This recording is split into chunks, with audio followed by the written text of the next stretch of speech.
Mkuu wa mkoa wa Iringa Heli James ameonyeshwa kutolizishwa na kusuasua kwa mradi wa ujenzi wa mabweni mawili katika shule ya sekondari ya wasichana Ifingo iliyopo kata ya Kisinga, halmashauri ya wilaya ya Kilolo mkoani Iringa, licha ya serikali kutoa milioni 260 kwa ajili ya utekelezaji wake. Mheshimiwa Mkuu wa Mkoa, tulipokea shilingi milioni 260 kwa ajili ya ujenzi wa mabweni mawili. Pesa iliyotumika milioni 256,065,638. Pesa iliyobaki ni milioni 3,934,361, ambapo ujenzi wa mabweni, bweni la kwanza lipo katika hatua ya upakaji wa rangi na bweni la pili lipo katika hatua ya lenta ya juu. Wewe ni mhandisi? Ni mhandisi. Nieleza alichonieleza mkuu wa shule. Alichoeleza mkuu wa shule ni sahihi. Sijataka unihakikishie ni sahihi au sio sahihi. Nataka unieleze tu. Kama alivyonieleza, mradi huu ulipokea kiasi hiki, sasa umefikia asilimia hii, changamoto ni hizi, tumechukua hatua hizi, status ni hii. Nataka unieleze sasa, wewe kama mhandisi wa halmashauri, huu mradi wewe ndo custodian wa majenzi. Nieleze sasa. Mheshimiwa Mkuu wa Mkoa, fedha tulizozipokea ilikuwa ni kwa ajili ya ujenzi wa madarasa 4, kwa ajili ya ujenzi wa nyumba ya walimu, ujenzi wa mabweni mawili pamoja na vyoo.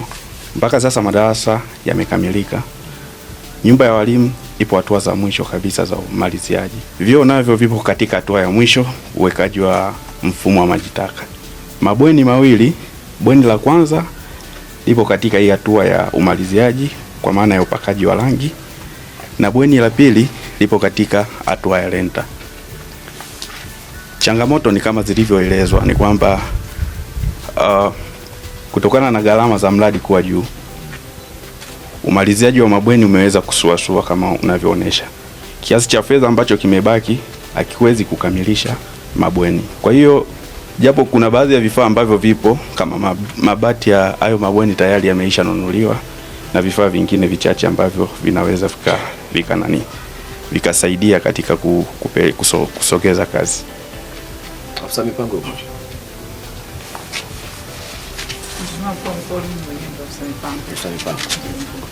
Sasa mipango aliyechagua kujenga hapa ni nani? Ni kamati ya shule, kwa sababu shule hii sio shule mpya. Vile vile kuna madarasa ya O level ya upande wa pili. Kwa hiyo katika kuhakikisha kwamba tunapata eneo la ujenzi wa miundombinu kwa ajili ya form 5 na form 6, walitafuta eneo kule ambapo kuna shule iliyoanzishwa, lakini ikawa inaonekana kwamba wananchi hawakuwa radhi kutoa eneo. Kwa hiyo wakawa wamechagua eneo la upande wa huko ambapo wakati tunachagua ile eneo tulikuwa tuone kwamba kuna gharama zitaongezeka kuchagua ile. Ni sahihi, lakini nadhani tu kipindi ambacho wanatakiwa kuanza ujenzi wangefanya leveling. Sasa kipindi hicho nadhani hiyo taratibu hazikufanyika. Wakati tunasema sasa shule itajengwa hapa, ndio kwa aina ya eneo lililochaguliwa hatukuona kama kuna gharama zinaongezeka, maana fedha zilikuja kabla nyinyi hamjaamua mnajenga wapi. Si ndio fact hii? Ni sahihi. Mliletewa fedha kabla hamjafanya decision ya wapi mnajenga.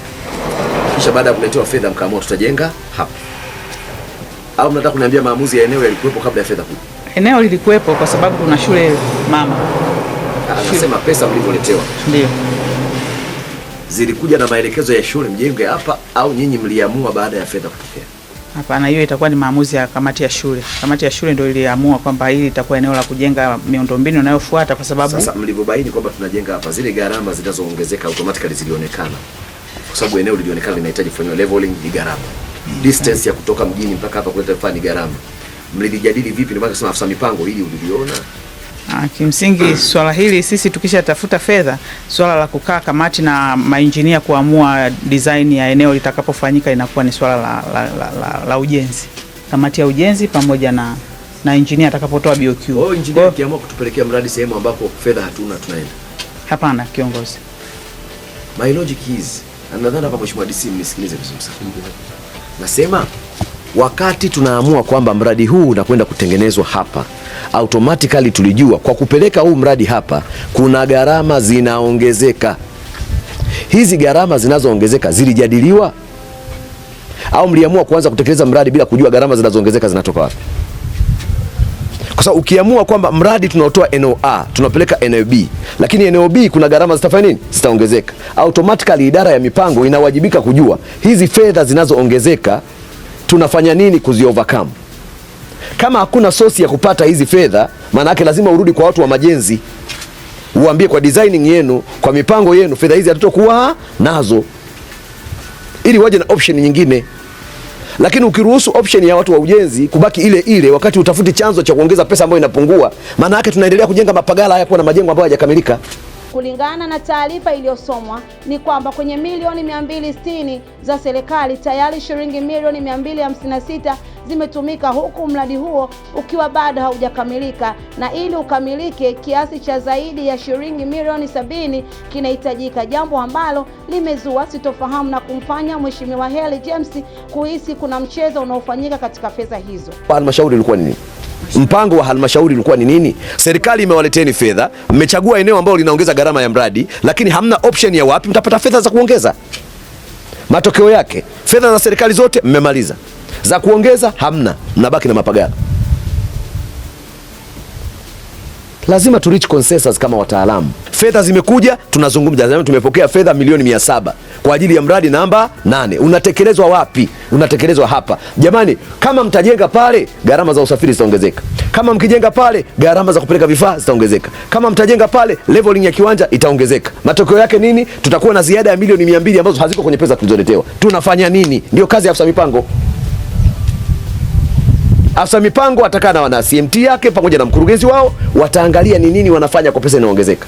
Kama pesa ile iliyoongezeka hawana namna ya kufanya, ni lazima warudi kwa watu wa majenzi kuangalia ni nini kifanyike, kurudi kwenye gharama za awali ambazo zimeletewa fedha tayari.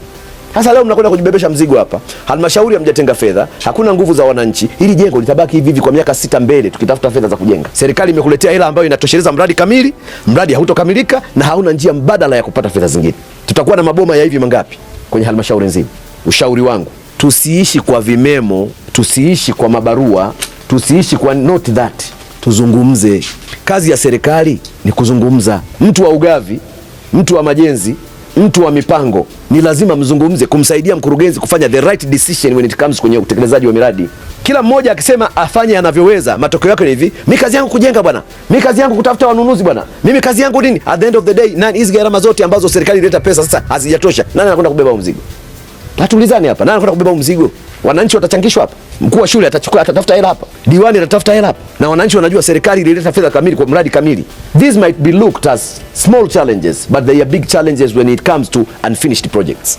Mtu anaangalia pale nyumba nzuri ya mwalimu nzuri kabisa, madarasa mazuri kabisa, vyoo vizuri kabisa, sijui nini, mabweni mazuri kabisa, alafu kuna unfinished project iko pale, na wanakuambia hela ya pale ilikuja sambamba na hela ya huku.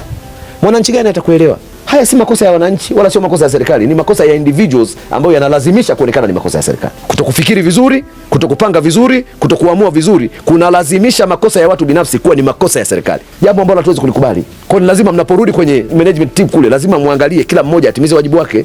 Mheshimiwa DC, ndio maana DAS tumemweka kuwa mjumbe kule, muagaidi hawa watu. Mheshimiwa DC uko pale, mwasimamia hawa watu, otherwise hii hela ya hapa haitopatikana leo wala kesho.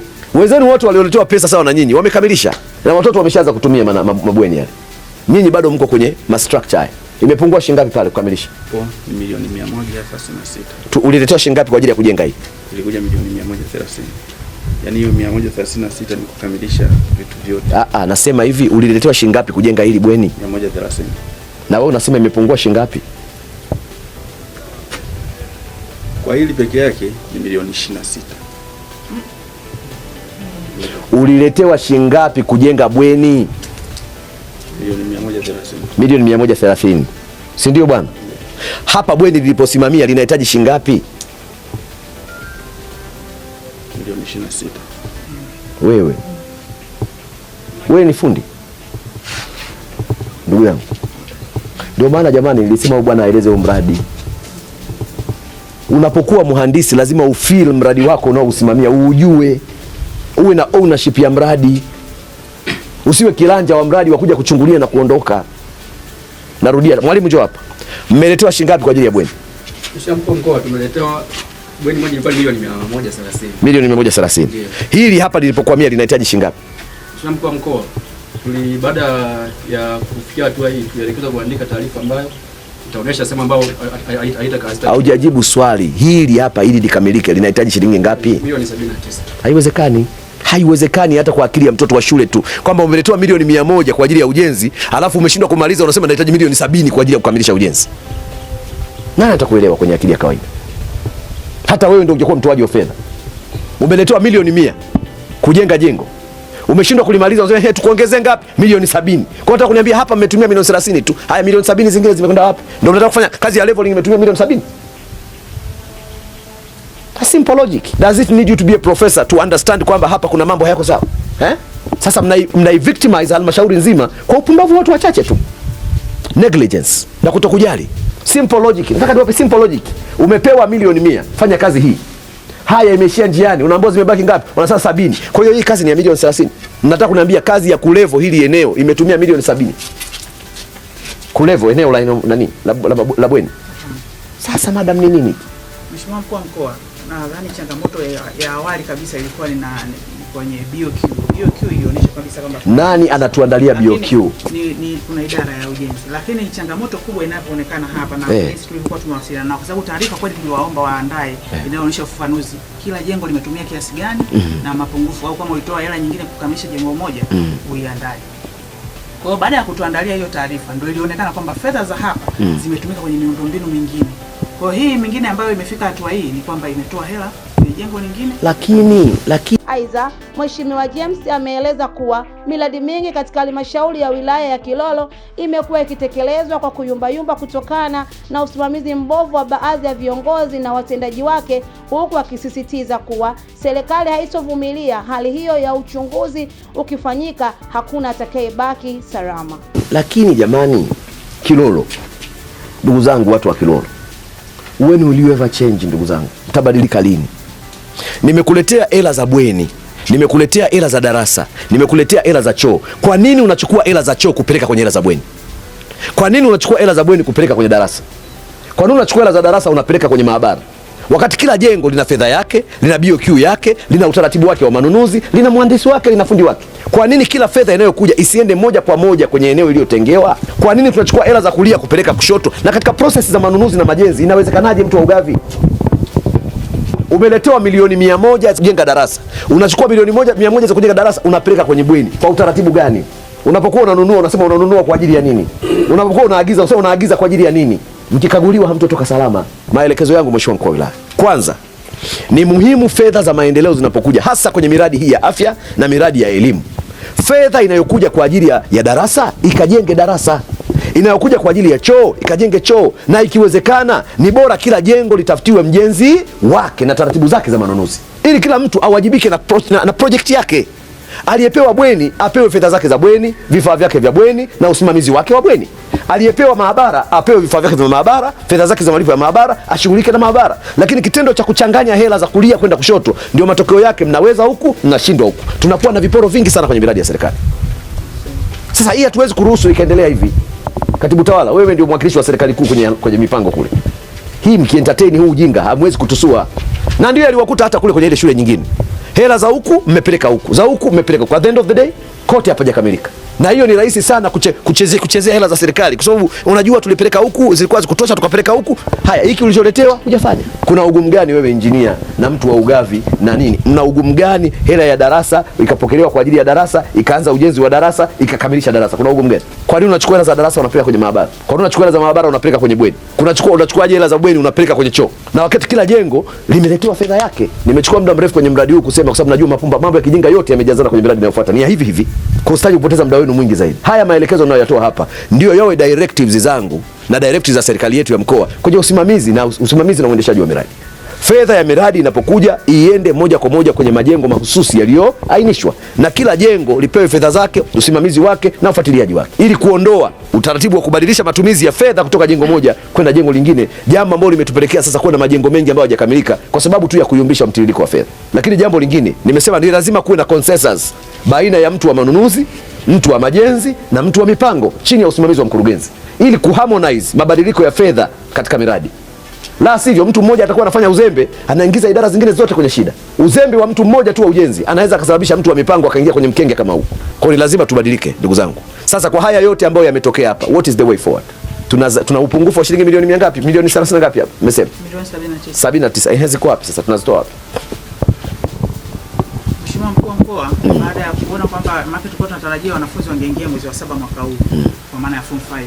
Kwa hivyo tuliona kuna hii changamoto, tukasema basi hili jengo lingine linaweza likawa linasubiri kidogo. Kwa hiyo halmashauri imeongezea fedha kwa ajili ya ununuzi wa milango pamoja na vitanda, ili in case sasa kama mwakani tutapata wanafunzi, basi tuchukue wanafunzi ambao watatosha kuingia darasa hili. Wakati huo tunajipanga kulingana na mapato tunavyoendelea kupokea mapato ya ndani, basi tutaendelea kumaliza hili. Lakini mnaona shida mnaojitafutia. Serikali imekuletea hela kamili kabisa bwana.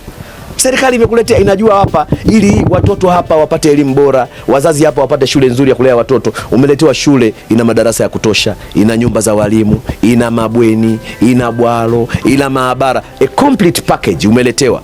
Kwa uzembe tu leo unabaki na majengo nusu nusu, robo kwa uzembe tu. Nadhani hili somo mkajifunze. Na mimi nataka niwaambieni watu wa Kilolo, you either change by yourself or otherwise circumstances will change you by force. Ni either mbadilike kwa hiari, la sivyo mazingira yatawabadilisha kwa nguvu, kwa sababu hakuna mtu ataentertain ujinga huu kila siku. Na haiwezekani kwa mkoa huu kila siku tunazungumza habari ya Kilolo, kila siku Kilolo, matatizo yale yale, gharama zinazidi zile zile. Wenzenu wanajenga wanakamilisha, ukija huku tuna bado kasoro hizi. Haiwezekani. Mama Kaimu mkurugenzi, tunakubebesha hii mizigo kwa sababu una kaimu, lakini wewe ndio kiongozi hapa. Haya mambo hayawezekani. Na niliwaambia siku ile nimekuja kuzungumza na watu wa Kilolo, kuna baadhi ya mambo rekebisheni, yanawachafua. Na haya madhambi yote ni madhambi ya watu wawili watatu tu wanaowachezesheni akili. Wewe nyumbani kwako unaweza ukajenga nyumba ukasema bado milioni 200. Wali wa kushiba si unaonekana kwenye sinia. Ukianza msingi tu unajua tofali zinazokuja hapa zinahitaji kiasi fulani. Unataka kuniambia mpaka unaanza msingi unafika kwenye renta hujajua ili jengo nakamilisha au usikamilishe? Leveling gani ambayo inachukua milioni 70? Nani atakuelewa? Hata kama una nyumba, lakini akili ya kawaida tu unaona kwamba hii kitu si sawa. Nyie watu wa majenzi, huu mlango mnaotupitisha huu tutapita peke yetu, tutapita wote. Na mchoke kuwa mnachunguzwa kila siku. TAKUKURU ina nini? Sijui nani. Inakuwa wilaya ya uchunguzi kwa makosa ya watu wachache tu. Mnachafua heshima za watu walioletwa kufanya kazi kwenye wilaya. Mtu akisikia tukapelekwa kwa sasa, utapona kweli huko? Idara moja tu, ujenzi, manunuzi, elimu, afya, iko mambo yanatokea Mheshimiwa DC. Na mimi nataka kuomba mkuu wa wilaya, be aggressive mzee. Usicheke na watu hapo. Uzuri ni kwamba hawa wote hawa wana staff baada ya miaka 60. Mimi mambo yakiharibika mimi na wewe ni dakika 2 popo biashara imekwisha. Hilo lazima ulijue. Hawa wanaoharibu kazi mkawachekea, hawa watasurvive kwenye huu mfumo mpaka wanafikisha miaka 60. Lakini mimi na wewe mambo ya kijinga yakitokea, kalamu ni nyepesi, nafasi inajazwa. Ili aletwe anaweza kusimamia kwa viwango vinavyotakiwa. Kwa nataka niwaambieni, mimi bado kijana nakaa ukua mkoa nakataka. Sijafikisha hata miezi 6. Tusiharibiane kazi. Mkurugenzi nadhani mmenisikia vizuri. Mhandisi mmenisikia vizuri. Mtu wa manunuzi yuko hapa. Yule dada. Mmenisikia vizuri madam. Haya mambo ya kijinga siyataki. Na hapa hatujaanza kuhangaika na ile miradi mipya tulozungumza. Hivi vyote ni viporo. Hatujaingia kwenye miradi mipya. Kwa hiyo huu upumbavu wote ambao nimeuona kwenye miradi ya zamani, nisikutane nao kwenye miradi ambayo tunaanza kutekeleza sasa. Nadhani nimeeleweka vizuri mkurugenzi. Hii lugha ya umbali, sio nini, zimepungua, sitaki kusikia kwenye miradi ambayo ndio tumeanza sasa hivi.